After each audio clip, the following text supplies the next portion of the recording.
diketahui bersama bahwa BBM merupakan salah satu komponen indikator utama di dalam pengoperasionalan kendaraan angkutan umum. Tentu karena ini menjadi indikator, ketika BBM naik, pasti semua akan mendapat akibat dari kenaikan tersebut. Nah, jika kita menghitung ataupun melihat data dari kenaikan BBM tersebut, maka prediksi kami sekitar 5% akan kenaikan biaya operasional dari angkutan umum itu sendiri, Mbak. Oke, Pak Yayat, sejauh ini berapa besar kenaikan tarif yang telah berlaku?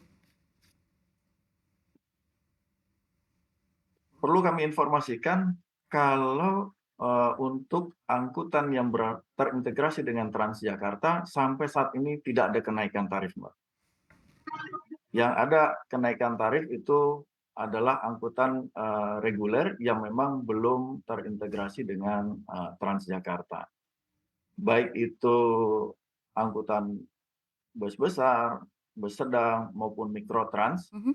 semua tidak mengalami kenaikan, pun juga dengan angkutan moda lainnya seperti LRT dan MRT.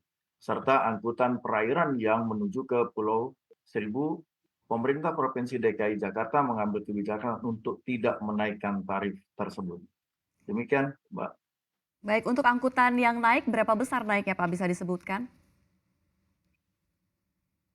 Sesuai dengan permohonan yang disampaikan oleh teman-teman DTKJ maupun Organda, berkisar antara 12% hingga 17% kenaikan tarif yang mereka ajukan.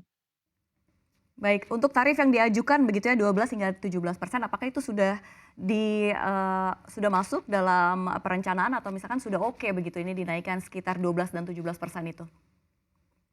Ya, sesuai dengan permohonan mereka, insya Allah akan dikeluarkan persetujuan gubernur terkait dengan kenaikan tersebut.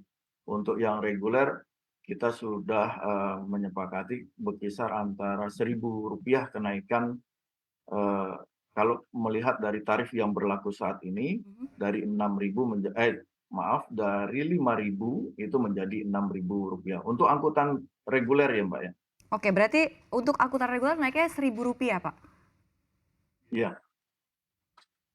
Oke, lalu bagaimana nih untuk penumpangnya? Seberapa besar dampaknya pada banyaknya lalu lalang penumpang ini?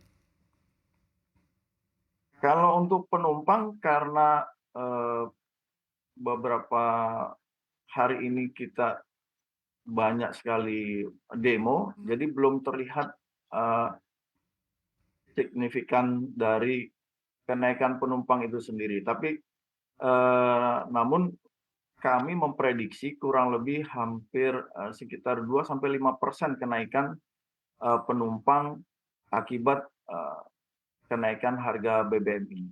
Kalau kita merujuk kepada media-media yang ada, hampir semua pengguna, mohon maaf ya kalau bisa disebutkan pengguna-pengguna ojol ini akan beralih kepada mikrotrans yang memang sudah disediakan oleh pemerintah DKI Jakarta dengan tarif yang Rp0.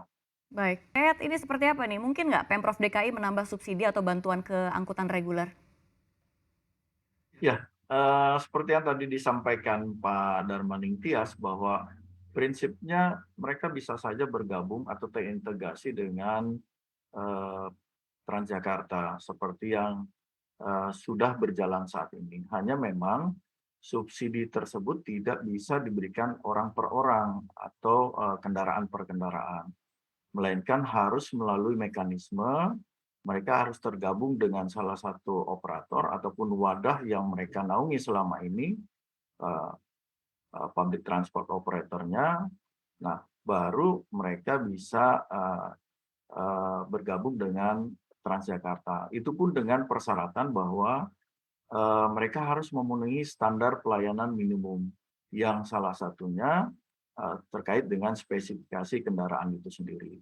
Tentu kendaraannya juga harus yang memenuhi persyaratan, Mbak, tidak serta-merta kendaraan yang dengan kategori, mohon maaf ya, Mhm. umur ekonomisnya sudah lewat di atas 10 tahun, nah itu tidak bisa bergabung dengan Transjakarta. Jadi betul-betul yang tergabung dengan integrasi dengan Transjakarta adalah kendaraan yang laik kendaraan dan memenuhi standar pelayanan yang memang sudah ditentukan sesuai dengan Pergub 13. Saya kira demikian.